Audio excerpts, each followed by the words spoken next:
From his opinion on the Jared Gordon fight, to Drew Dauber wanting to punch him in the mouth, Paddy Pimblett's given a massive update on his return. Paddy the Baddy's been through a lot these past few months. In a short time, he went from being one of the most exciting figures in MMA to one of the most disliked. But how did all of this happen so fast? Well, Paddy hosted Dana White on his podcast, The Chattin' Pony, where they went all out on MMA reporter Ariel Helwani, accusing him of taking advantage of fighters to become rich and calling him every name under the sun. You're doing it for exposure. No, you're not. You're doing it to put money in your pocket, Ariel, you little rodent. Helwani then posted a rebuttal video and made White and Pimblett look pretty dumb. Not to mention, it's well known that Dana doesn't like Helwani, so it's likely Paddy just said those things to make his boss happy. Pimblett's a big advocate for putting an end to bullying, so his tone in that video made him look like a massive hypocrite. Fans weren't happy, but things were about to get much, much worse. Pimblett faced Jared Gordon at UFC 282 in December.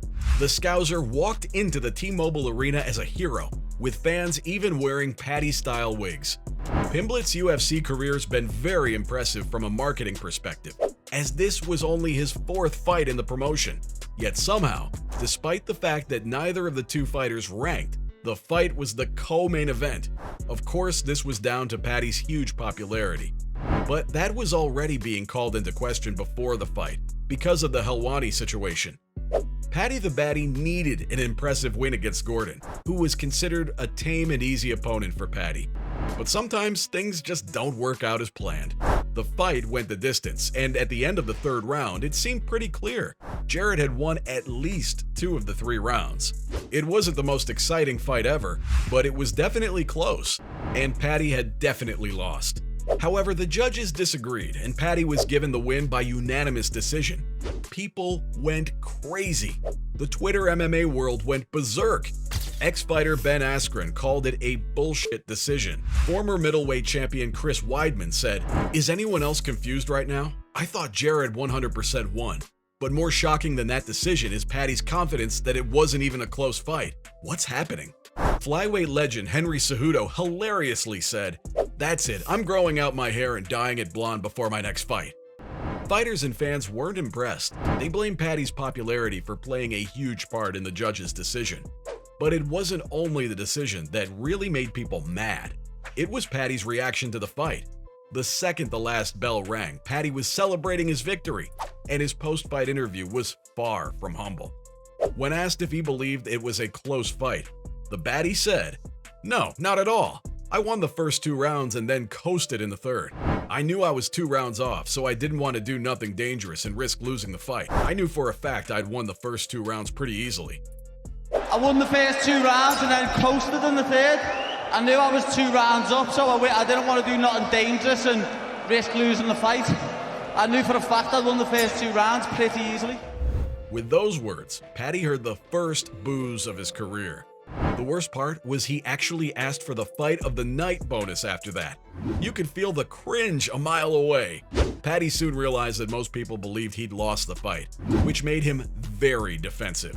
In another interview after the fight, Paddy said he couldn't believe that some people doubted him. He was convinced he'd won the first 2 rounds, and insisted that voluntarily gave up the 3rd round because his ankle hurt. Many accused Pimblett of being downright delusional, because he couldn't even admit the fight was close. For Paddy the Baddy's hype train to survive, he needs a big fight, and he needs it soon. Sadly, Pimblett's confirmed that it may be a while until we get to see his return. His take on the result may have been off, but it turns out his ankle complaints were true. In a recent interview, Pimblett explained that he already had an injury, but it worsened after the Gordon fight. It turns out he's going to need surgery on his ankle. I feel like there's something in my ankle floating about. It's a bit weird, you know what I mean? I don't know what it is. I've got a splint on my ankle now. I'm getting it looked at on Monday. Hopefully it's not too bad and I can focus on fighting still, but I don't know, I'm hoping I don't need surgery. And that means we won't be seeing him in the short term.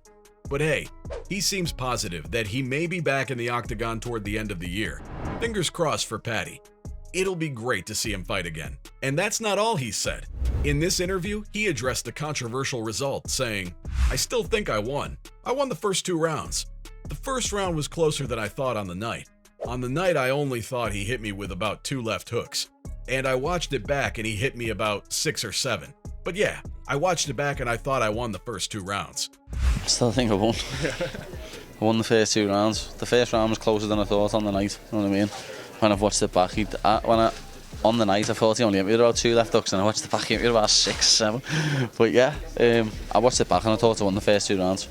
Well, I mean, it's a big step for Paddy to admit that the first round was close. And he went on to say that the fight wasn't as dominant as he thought. Whew, at least the man has some sanity left. He also pointed out that he doesn't listen to haters, or as he likes to call them, armchairs. But he was concerned about the negative feedback from pro fighters and experts, especially Nate Diaz and Joe Rogan. Diaz tweeted that Paddy had lost the fight, but Joe Rogan went much deeper. Rogan had Bilal Muhammad on his podcast not long after the fight. Bilal's currently ranked number 4 in the welterweight rankings, and his teammate is none other than Jared Gordon. So they were pretty harsh. There's even footage of Joe and Bilal looking at each other in disbelief when the result was announced. Here's what Joe said on his podcast. Gordon got fucked, and that's unfortunate. I don't like when someone gets by just because they're famous and they have this big personality and everybody loves them. The problem with that is that people are going to be rooting against him now in the next fight. So now maybe he's going to go in against someone who's on another level, and he's going to be in trouble. Like one more level up, and he's going to be in trouble. And that leads us to a very important question. Who should Paddy face next? Joe's prediction seems to be correct. Some higher-level fighters have already called Paddy out. Up-and-comer Jamie Malarkey says he wants a piece of Paddy the Baddy, and even Drew Dauber insists that he wants that fight. If the Dauber fight were to happen, Paddy would face his first ever ranked opponent, as Drew's currently ranked 14th. For Dauber, the fight means a lot from a publicity standpoint, and he says a lot of people want to see him punch Paddy in the mouth. Dauber openly criticizes Paddy's fight against Gordon, and says star power had helped him with the result. Dauber claims a fight between him and the Baddy's likely to happen, but Paddy denies this, saying, Drew Dauber said yeah to fighting me on May 6th. I'm getting surgery on the 7th of March. I don't know. You see some mad stuff on the internet. You kind of get on with it. You get on with it, you know what I mean? Dauber would definitely be a good call for Paddy if he wants to earn some credibility. But who does Paddy want to fight? Paddy says he's happy to prove the haters wrong, and he'd love to fight Jared one more time. In his defense, I have to say, this is probably the best call, and I'm sure Gordon would be excited about that one as well. Until then, we'll just have to wait, and hope Paddy's ankle and his ego recover as soon as possible. There you have it, fight fans. That was Paddy Pimblett's massive update on his return.